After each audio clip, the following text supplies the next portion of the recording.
Welcome to the Good Faith Podcast. I'm your host, Curtis Chang.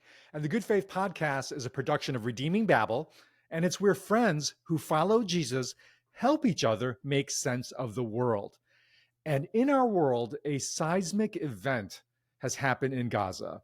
The Hamas attack on Israel and now Israel's invasion of Gaza in response has sent reverberations throughout the world, politically, militarily, economically. But this week, for this episode, I wanted to focus on a particular kind of aftershock, the moral aftershock, because I believe this event has sent moral shock waves through at least two distinct spheres.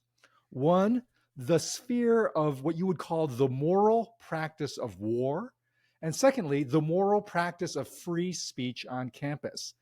And I think it's a testimony to the seismic impact of Gaza that it has sent aftershocks into these two very disparate spheres, one focused on international affairs and the military, and the other on the domestic practice of free speech.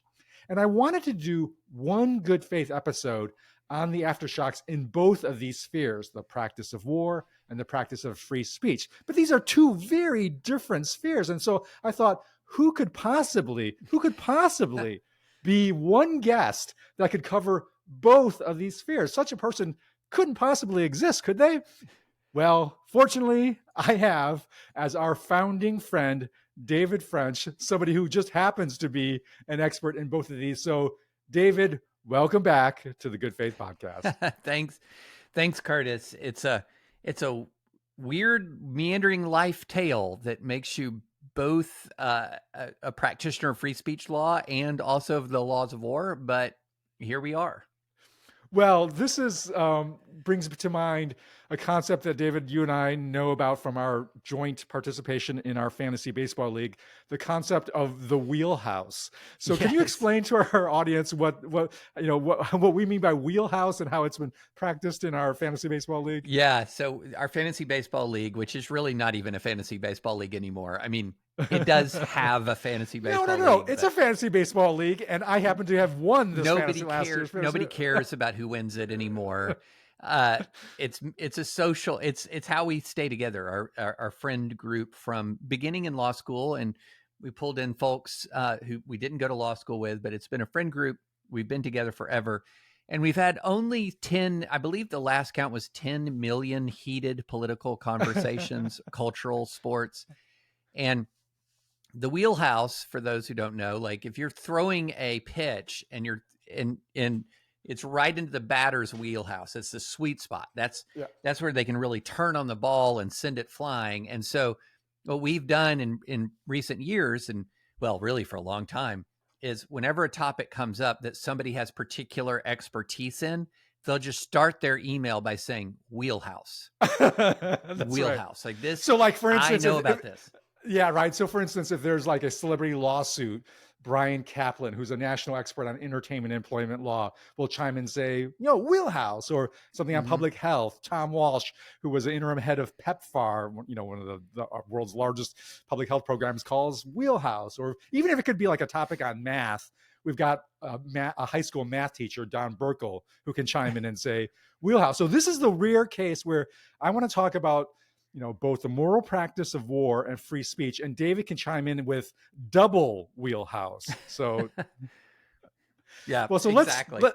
Let's get started. Let's first of all, I want to do this in two halves. First, on the after effects of Gaza on the moral practice of war, and then the second half will be on its effects on free speech, especially on college campuses. So let's start with the moral practice of war. David, I want you to start by first setting the context for why this is an important question. Why is the moral practice of war important? Because that may not be evident to everybody who thinks of war and morality. That's an oxymoron. Right. So start there.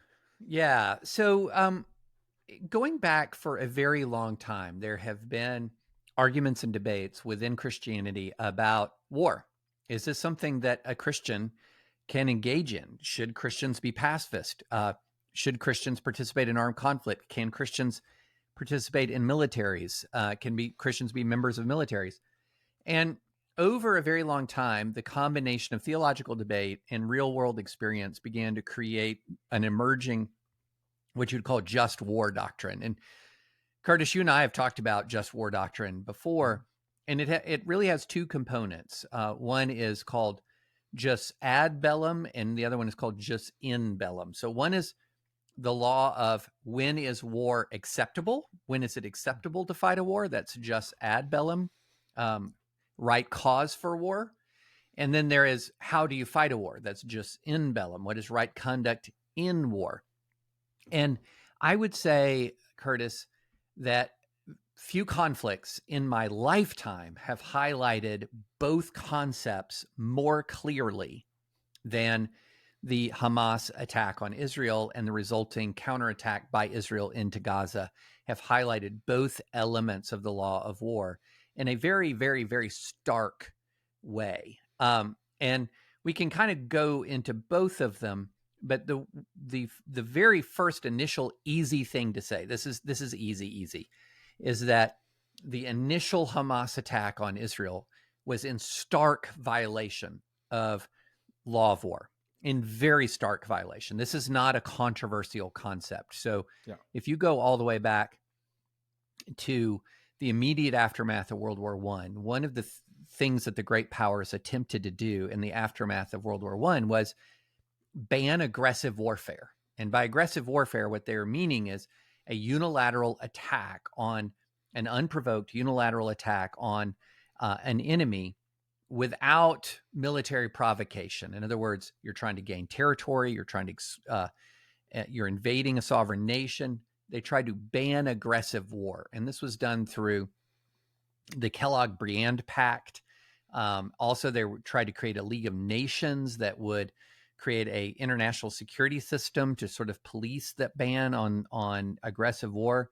And it all collapsed. It all fell apart, primarily because the United States wouldn't get involved. The United States didn't want to have any involvement with it at all.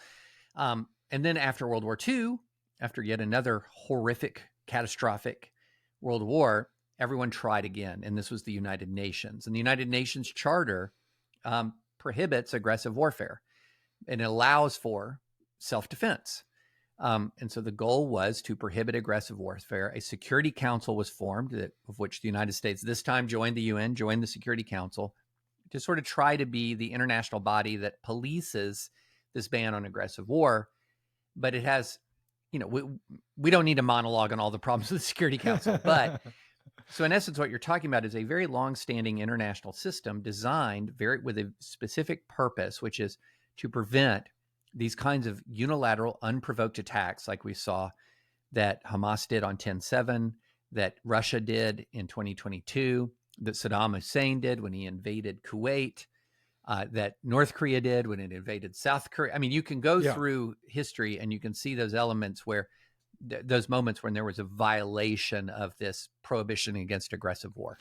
So, and David, let's just be really clear that in the understanding of just ad bellum, like the reasons to go to war, that just having grievances or even legitimate grievances is not by definition a fulfillment of a reason to go to war. And this is important because in a lot of the progressive far left circles, especially on college campuses, this is a topic we'll get to later, there was this sort of very simplistic notion that, well, wait a minute, Hamas has legitimate grievances against Israel's policies, settlement policies. Therefore, it's somehow justified to go to war. So just clarify that point about, in terms of legitimate just ad bellum, simply because the other side has done something wrong doesn't mean you can immediately launch an unprovoked attack.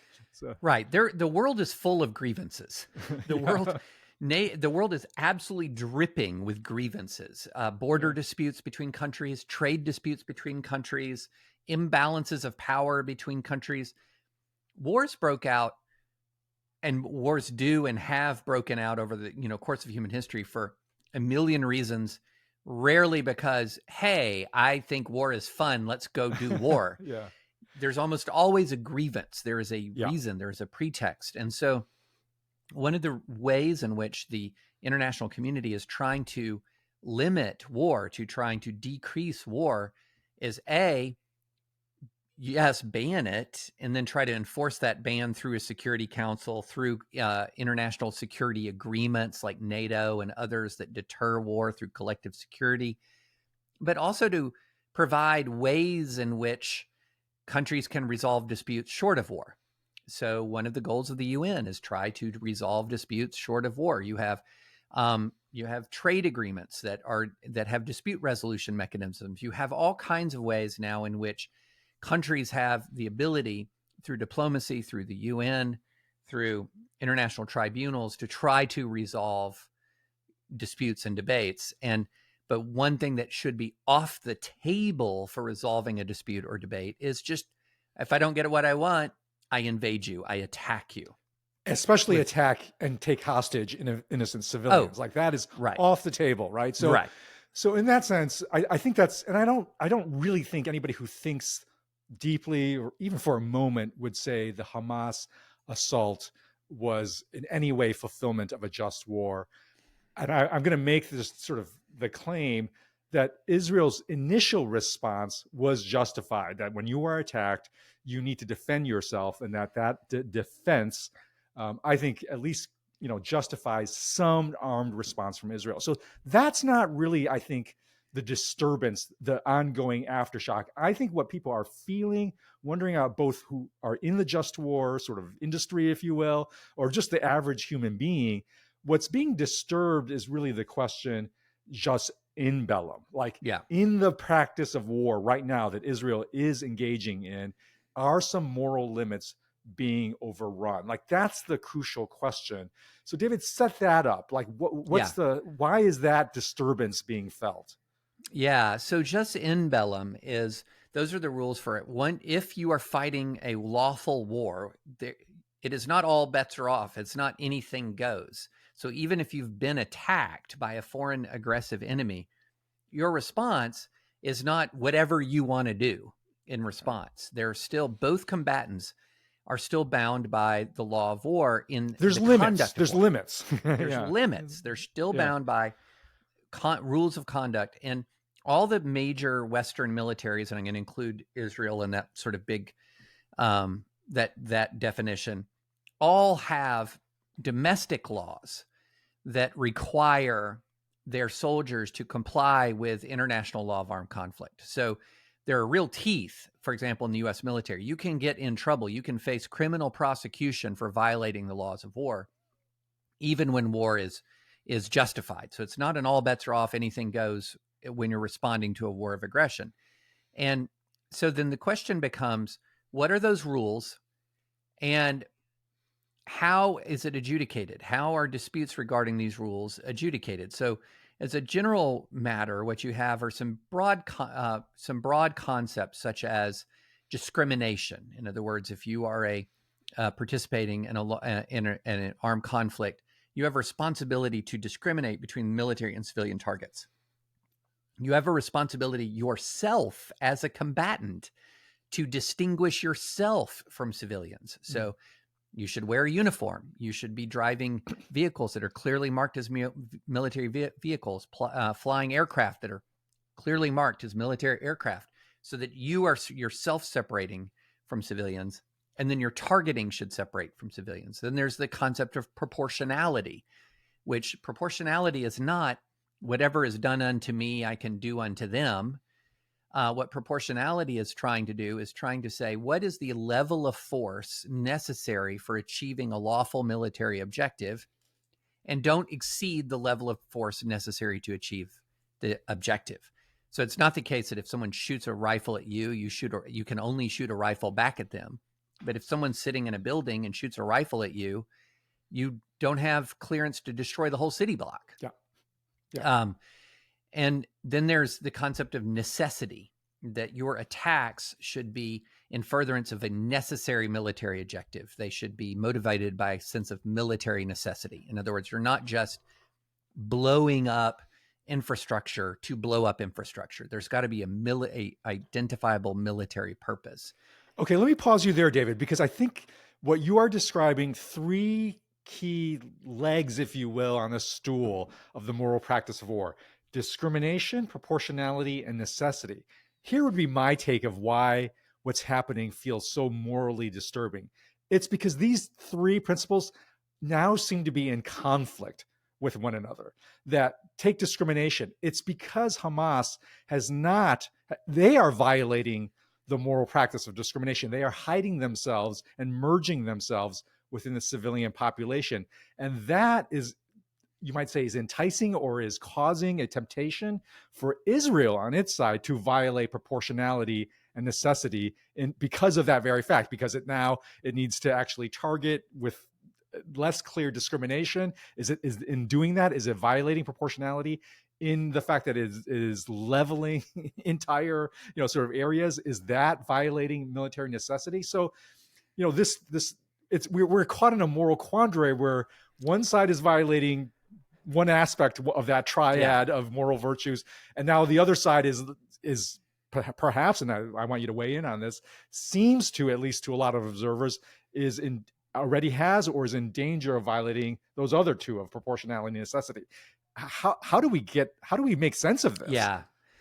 Boy, this is difficult, but you know what? This is what the American military has been doing every day since 9/11 to greater or lesser degrees. And so we actually kind of know the framework for figuring this out. So, for example, when Hamas hides behind civilians, and if our targeting processes are sound and we target Hamas or ISIS, so America, we would target ISIS or Al-Qaeda in Iraq or the Taliban or whatever, that if your targeting process is sound and you hit ISIS or you hit Hamas and civilians are killed in that attack, then the legal responsibility for the death of the civilians is with Hamas or with ISIS, because they're not supposed to be hiding amongst civilians, and I have a right to defend myself against ISIS or Hamas.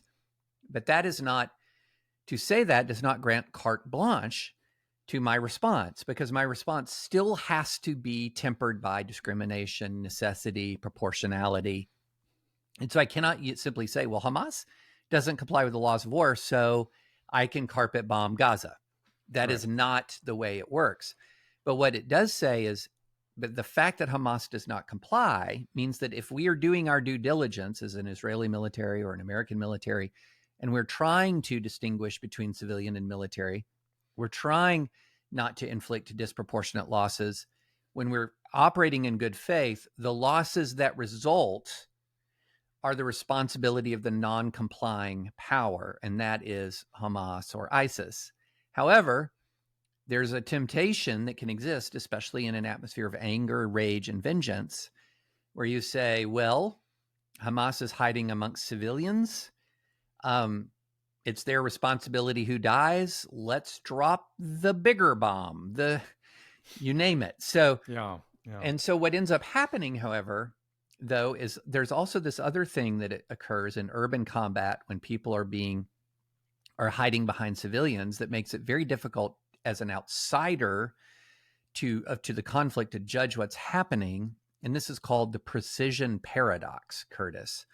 So in the precision paradox, a city that is subject to only precision bombing can look at the end of the fight as destroyed as a city that has been carpet bombed. Mm-hmm. And the reason is that you end up destroying with precision weapons essentially the buildings one at a time over the course of the fight, rather than all at once, which you would see in a carpet bombing situation. So if you destroy one building, surviving jihadists flee from that building to another, and you destroy that building, and then the survivors of that flee to another. So you can see how it sort of spider webs out. And that's a term that I've heard, spider webbing. And it can look from a distance. If you're looking at aerial views, for example, if you saw an aerial view of before Fallujah and after Fallujah in 2004, it'd be shocking. If you saw an aerial view of Mosul in 2015 and then another one in 2018 after the 2016-2017 fight for Mosul, it would be shocking to you. But none of that was carpet bombing. It was all precision attacks. So it gets very difficult from a distance to judge whether any given attack is in violation of the laws of war. And so what ends up happening is people look to shortcut and systems of analysis. Are there too many civilian casualties? Does the infrastructure look too destroyed? but that gets really hard to judge without the information that led to the targeting decision. So, David, help guide our audience then from your perspective, given everything you just said, and also given the fact that you're in Nashville right now. You're not, sitting in the Yeah. targeting rooms of the No. IDF. So, what is your sense of what's happening there in terms of the moral practice of war? Yeah. What's your evaluation as best as you can make? So I have been in the rooms where we have made these targeting decisions, just not for the IDF, but for the U.S. military. And what I would say is, I think from a distance, what appears to me is there has been a change. So the IDF traditionally was more cautious in its targeting approach than the United States military. So traditionally, the IDF would do things like notify people who are in a building that the building was about to be blown up. And they would send text messages. They would send warnings. The whole time I was in Iraq, we didn't ever warn a single person before we were about to drop a bomb. I mean, we just dropped it if it was a legal strike. So Israel traditionally has had some greater cautions. I've spoken to people who indicate to me now that Israel has altered some of its targeting practices. They're more online with how we target, and maybe even a little more loose in some circumstances. So I do think it is the case that, at least going by my sources who are analyzing Israeli strikes, that Israel has changed some of its past practice, loosened some of its rules of engagement.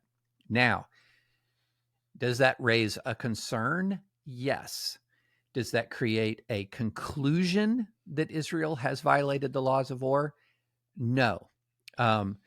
It is very difficult, if not impossible, for us to adjudicate any given airstrike without the knowledge of the information that the IDF had. What information did the IDF have? And so, one of the things that the U.S. did for accountability is when we did have strikes that went awry or had costs or consequences greater than what we thought or expected, we would initiate internal investigations. This was as a matter of course. Mm-hmm. Any external claim, for example, of a war crime would trigger an internal investigation. I'll give you a great example.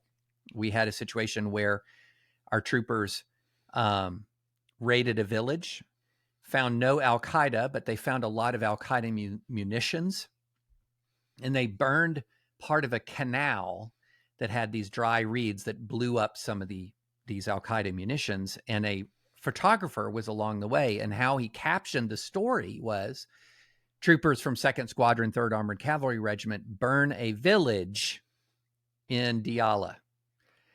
As soon as I saw that hit the international wires, I was like, oh, crap. Burn a village? That's a war crime. It's a war crime. And we didn't do it. We burned some canals around the village. But guess what? As soon as that caption hits the public, we had to initiate an internal investigation to chronicle exactly what happened. And so this is what happens in modern sophisticated militaries. And I'm certain there will be investigations of individual Israeli strikes. We just don't know the outcome of that yet. David, I'm going to call wheelhouse for a moment here for myself. I'm going to call wheelhouse on this question because I want to apply some theological framework for why we really, as Christians, really have a vested interest in the moral practice of war. Because at first glance, for some Christians, this can feel like an oxymoron. Like, why are you talking about the moral practice of war? Didn't Jesus practice nonviolence himself, and didn't he command nonviolence in passages like Matthew 5? You've heard it said, eye for an eye, tooth for a tooth, but I tell you, do not resist an evil person. And I think this sort of sense that Christians have difficulty in making moral sense of war, it's actually an illustration of why we need, guess what, David? A theology of institutions. A theology of institutions.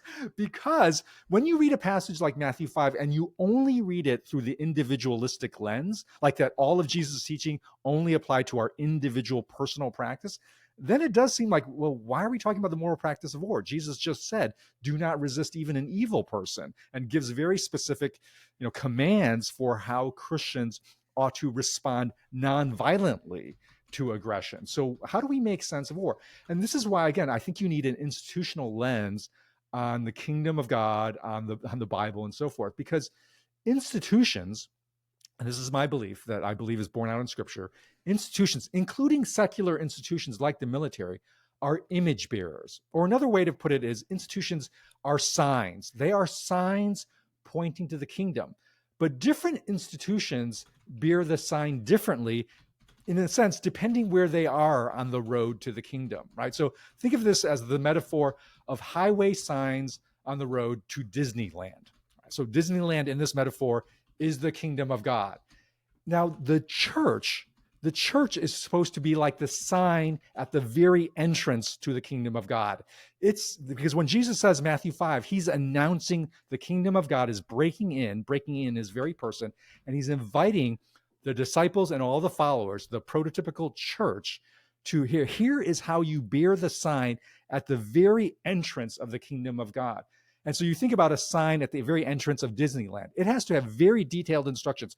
Go here for parking, go here for food, go here to buy tickets. And this is where you read all of Matthew 5. And this is how you actually enact the kingdom of God in its fullness, which is the end, the final hard limit, if you will, on war, is when the kingdom of God comes in its fullness. So this is why the church as an institution really must, even now, practice and announce the end of violence, full stop. Because we as an institution, we're the sign that has to give those detailed, fully faithful instructions. Like the kingdom of God is like this, okay? And so, by the way, the reason why I'm emphasizing this is in this election season, all of you listeners, if you hear any Christian, if you hear your pastor, if you hear any Christian leader saying, hey, we as Christians need to consider taking up arms to defend our rights as Christians, you should stand up and read Matthew 5 and say, heresy. This is not what Jesus taught. The church as an institution, it has to announce and bear the sign of the full final end of violence that the kingdom is. However, a secular military like the IDF or the US military, they're a sign. They are a sign pointing to the kingdom, but like they're a sign 100 miles away, still en route to the full kingdom. It cannot possibly bear the sign in the same way the church bears the sign.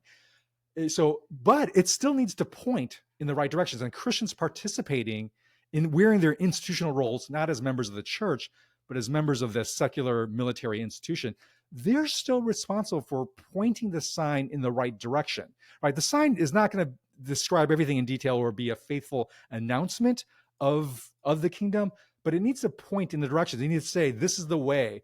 And this is why the moral limits of war are important, because the final culmination, where this journey ends, is the final hard limit of war, where war is ended, right? This is where swords are beaten into plowshares and spears are beaten into prune hooks in the Isaiah 2 passage.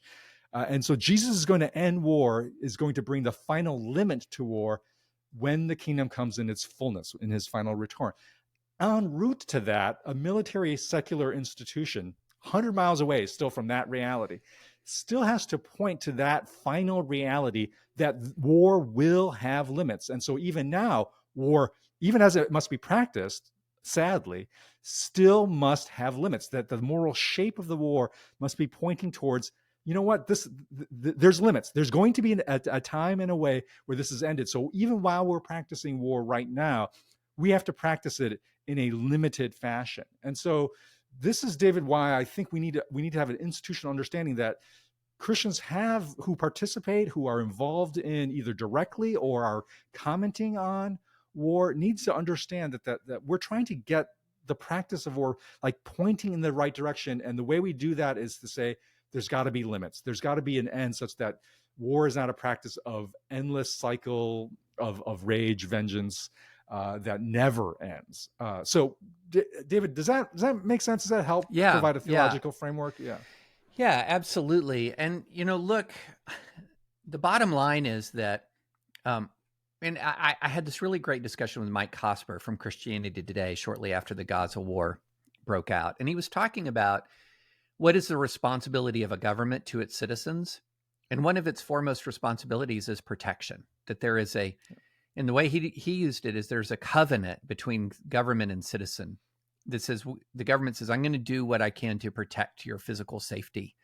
And so the failure in many ways of the Israeli security establishment to anticipate 10/7, although there were some indications that there were some warnings that were ignored, the failure to defeat the incursion, that it was so successful, in many ways was of kind of a violation of that covenant, that the institution of the Israeli military failed in its responsibility, a covenantal responsibility with its citizens.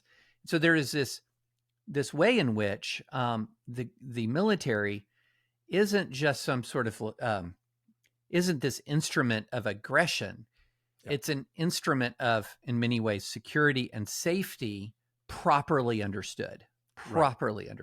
And in that sense, I think Christians operating under the current international sort of legal environment where aggressive war is outlawed, et cetera, and if you're in a complying military, like the U.S. military, et cetera, although not perfect, but generally complying military, there's a really high call for you. It's a really high call on your life. You are protecting your fellow citizens, allowing them to live in safety and security.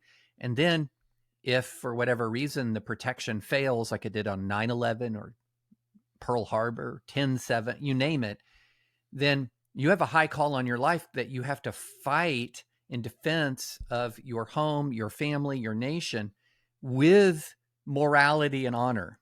And again, you can't indulge your basest desires for vengeance. And so there's a high call on your life, both before hostilities commence and after hostilities commence. And it's really related, Curtis, to that high call that you're talking about of institutions pointing in this direction. I really like that. That's a great call out, that another way that military institutions serve as sign bearers of the kingdom is in its protective, safety, securing function, because that's also another picture of the kingdom of God in its fullness. It's when we all can live in safety and security. And so in this 100 miles away from the full reality of the kingdom, a sign must point to the direction of safety and security for its civilians. And the military, therefore, has a moral, I like that word, a covenantal responsibility to bear that sign faithfully.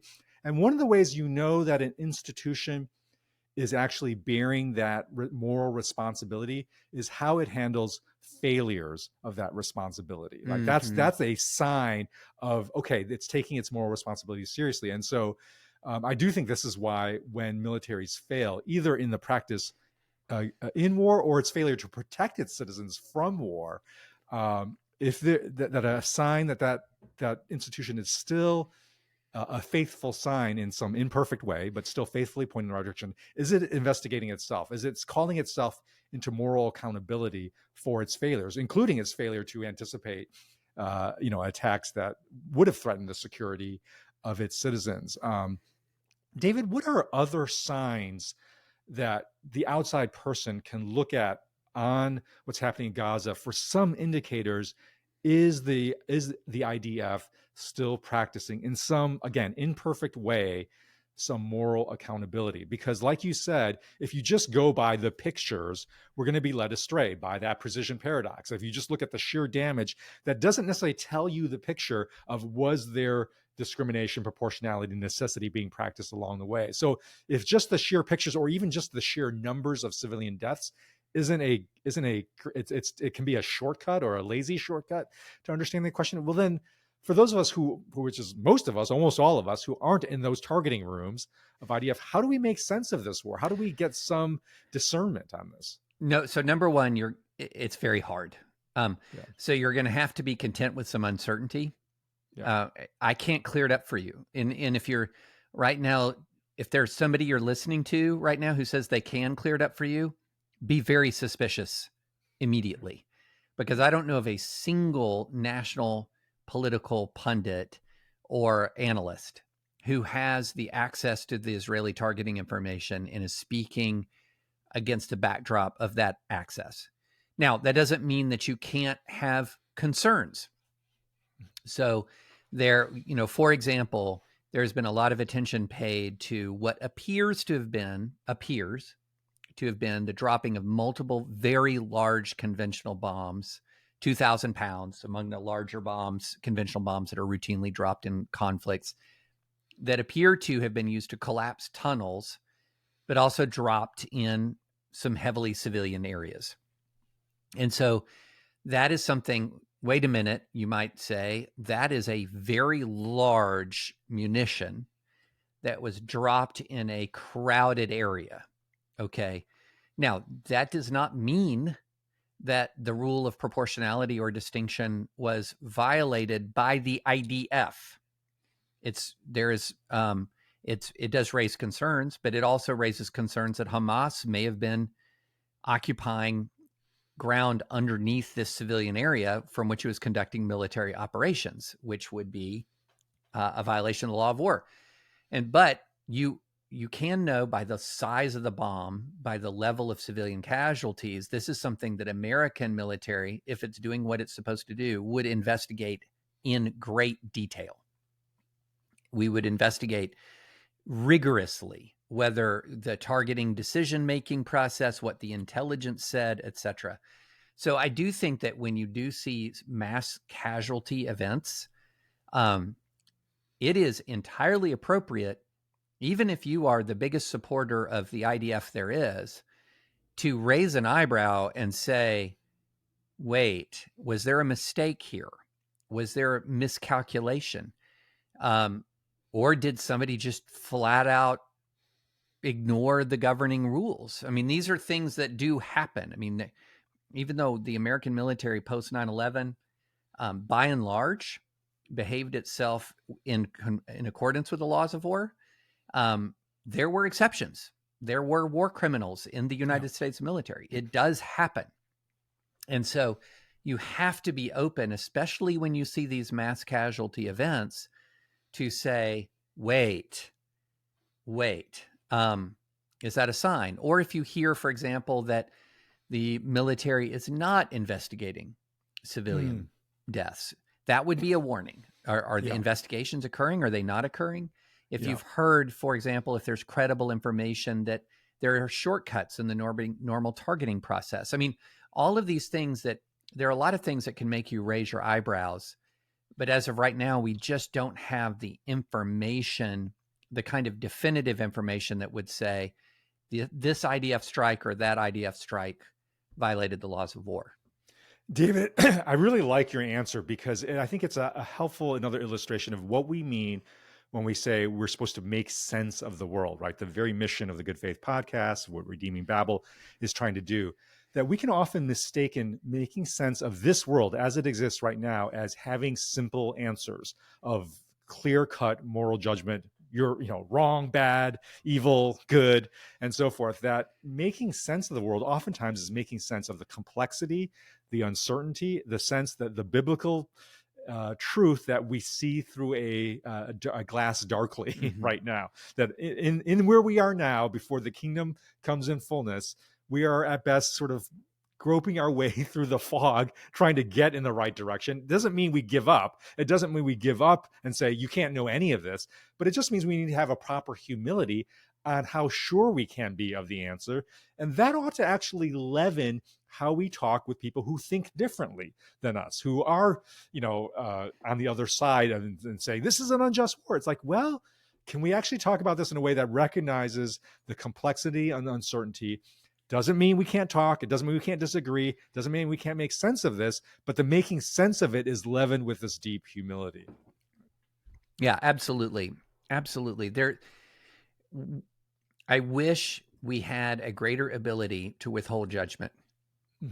And when I have, just to give you some sense of my experience in this area, I have worked on a legal team that was helping defend the government of Israel from previous war crimes allegations, going back to a previous Gaza incursion in 2008. And it was really fascinating for me in that time period, which again is not the current war, but in that time period, to look at the gap between the public reporting on various incidents and the actual intelligence and results of the actual investigation. And one of the things that you will see is that the fog of war is a very, very real thing. We cannot have confidence in the casualty reports that are coming out of Gaza right now. We have no confidence in the ratio of civilian to terrorist casualties. We have zero confidence in that. We have very little visibility on a lot of these decisions, and a lot of the information that we think we know is wrong. I mean, that's just the reality. And the fog of war, I just have to emphasize this. I really need to emphasize this because a lot of people look at the current conflict, let's say Ukraine and Israel, and feel like really quickly they have a pretty good grasp on what's going on. You don't.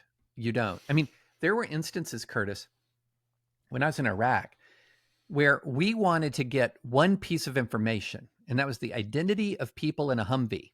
Which Humvee of 3 was hit in an IED strike? And it would take us hours, sometimes, to figure that out, depending on all the other circumstances that were going on. Were there troops in contact? Were there additional, were we needing to call in air support? What was going on? It was often so very hard to find out what was going on with a group of roughly 14, 15 guys 5 miles away. Yeah.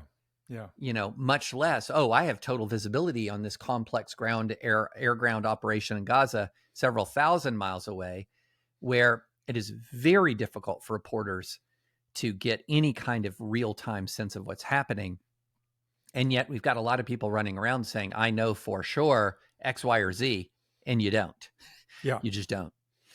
Well, and it's a good sign again that really, in some ways, more than jumping to an immediate conclusion, if you are dealing with an institution, probably a better immediate thing to pay attention to is this institution investigating itself? Is it holding itself accountable? And this holds true not just for the military, but for any institution that our listeners are working for. Like if you're working for a corporation, if you're working for a nonprofit, if you are working for a church. Are you investigating yourself? This is why the abuse scandal, I think, in some ways, the real scandal of that abuse is I mean, it is that there was abuse that happened in churches. That's scandalous. But the double scandal is how much these churches did not properly investigate themselves or open themselves up to outside proper investigation, because that is a critical sign of an institution. Institutions are going to fail. The question is, are they going to be held accountable, and are they going to hold themselves accountable? And so, if you're part of a church and you see, you hear about some disturbing thing that's happened, the key question is there an investigation that especially is going to be accountable, that is going to be especially outside, that it's not just the insiders investigating themselves, but really is they're allowing themselves to be examined. Now we want to switch the scope to the domestic sphere. And we want to talk about why there's been this disturbance in the moral practice of free speech on campuses, which also happens to be in the wheelhouse of David French. So David, paint the picture for those who haven't been paying attention, who have not been reading the headlines. Why has what happened in Gaza had this aftershock effect on college campuses? Make the connection for people.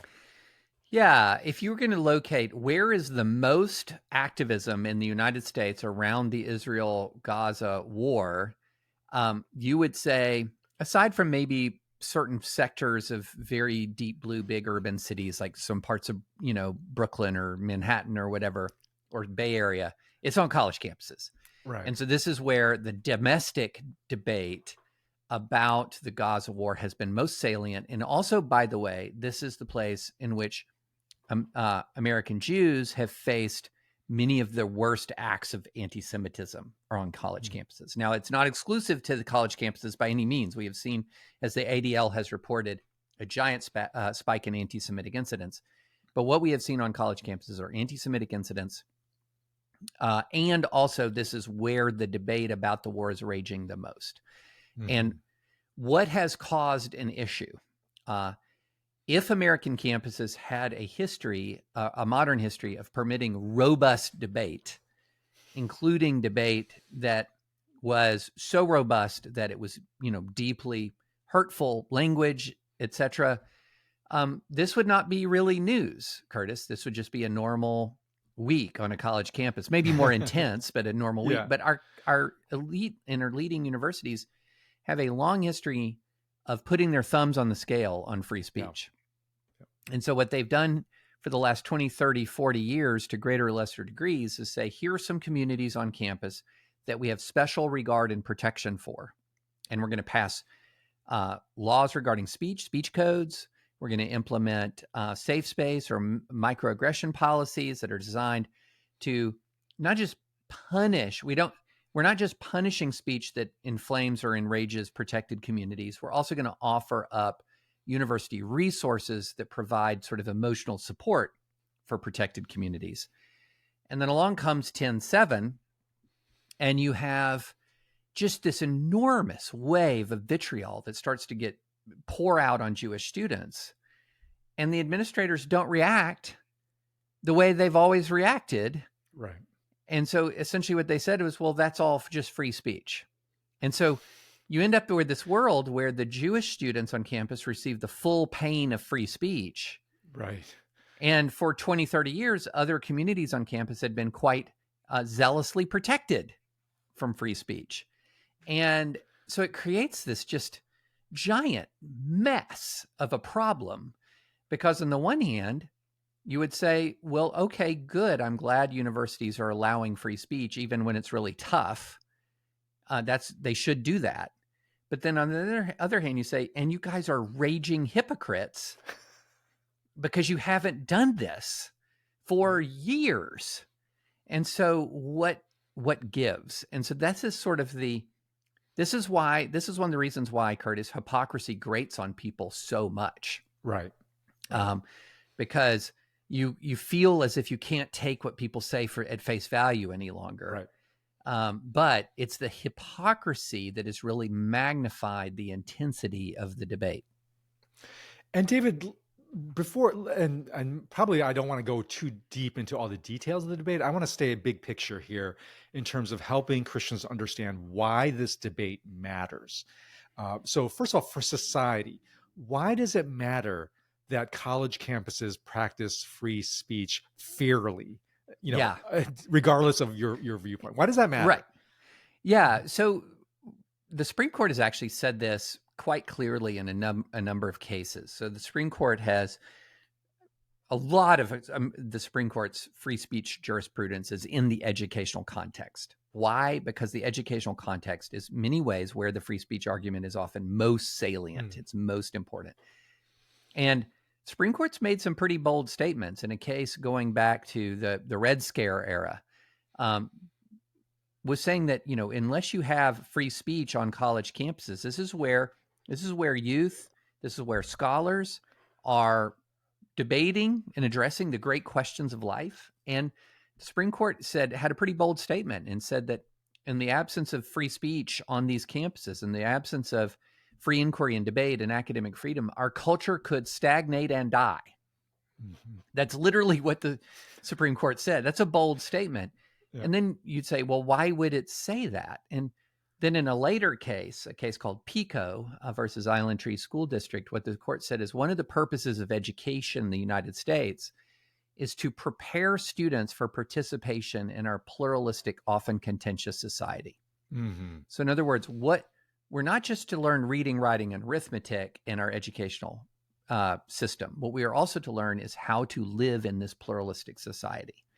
And if you teach generations of people that the way you live in this pluralistic society is not by accommodating difference, but rather by dominating those who have different views from you, then you really are disrupting the whole sort of constitutional superstructure that makes the United States possible.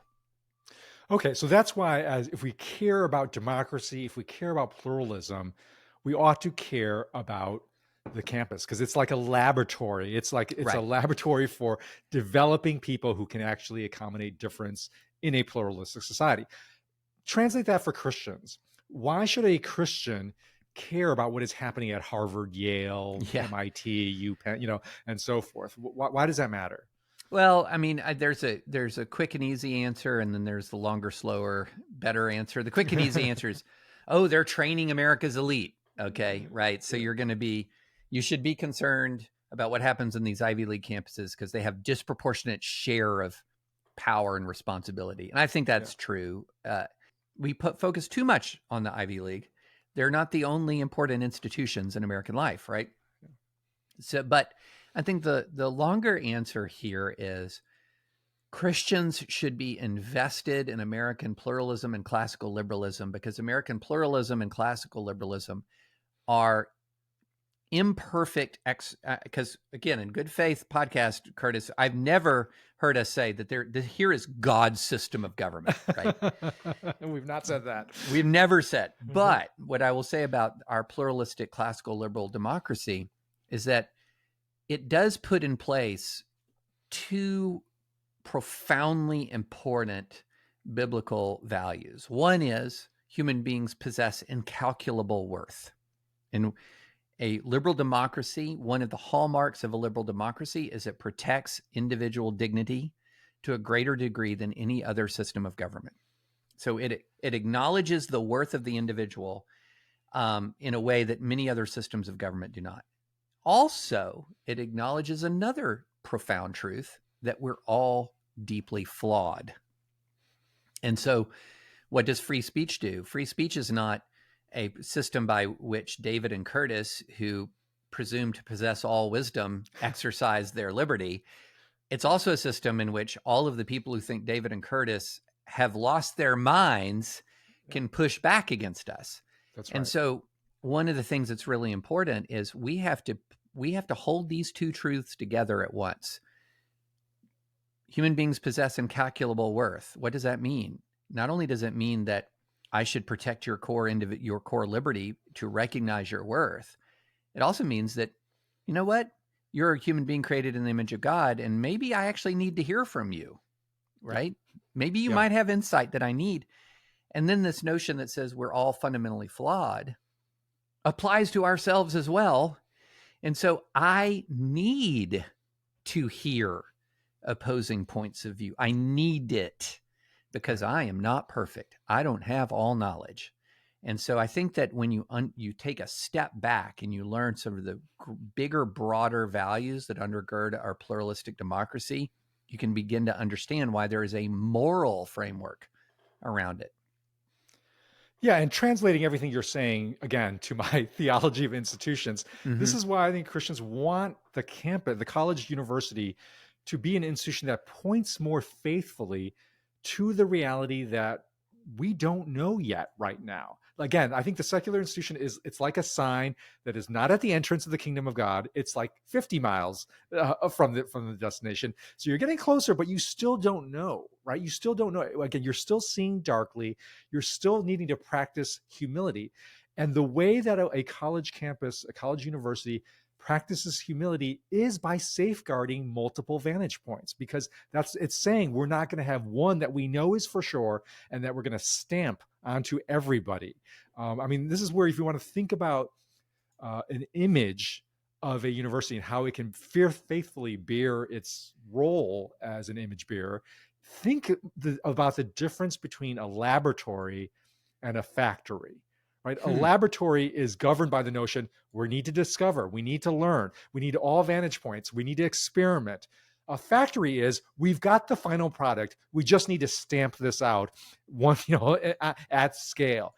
And it seems to me that the university, if it's supposed to bear its proper imaging, it's supposed to image a laboratory. And it has unfortunately become tempted by a variety of forces to turn itself into factories where it's just actually turning out replicas over and over and over again. And that's not the God-designed, God-ordained purpose for the university, even the secular university. I mean, it was always designed.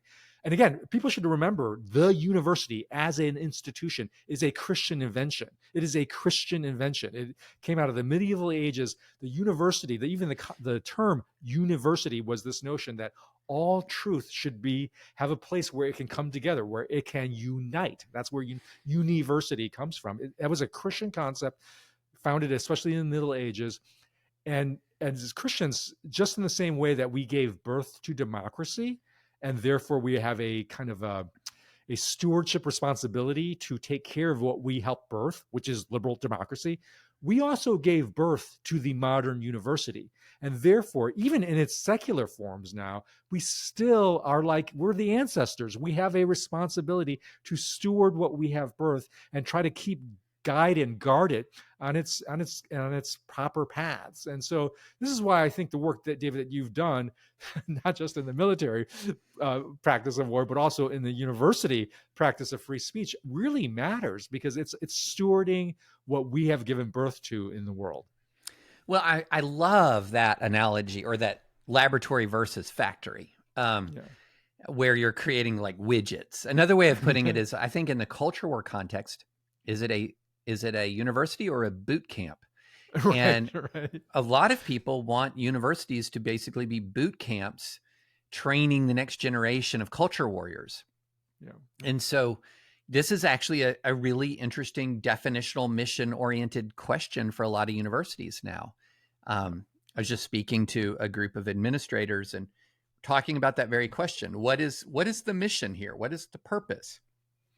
Is the purpose a fundamentally culture war purpose, where we're trying to create people of like mind to engage in political combat or religious disputation? Or is it something else? Are we training people to be curious about the world, to be open-minded in their approach to the world? Are we training people? Are we giving people critical thinking skills? What are we doing here?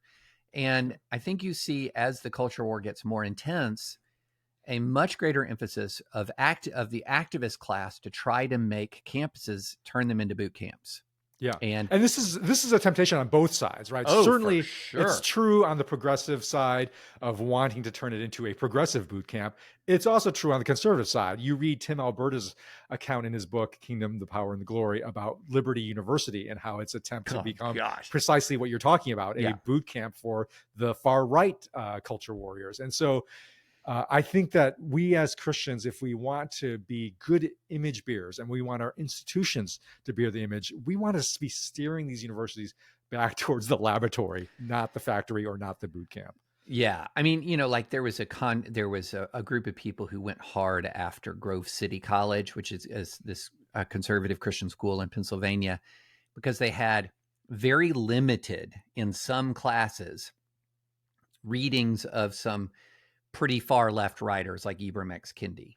Okay, so very limited. This is not something that you're getting, you're not something that is just you're getting deluged with when you enter the school. But even that very limited exposure for some people was way too much. Yeah. That there is that kind of thinking has no business on that campus. And I was really I was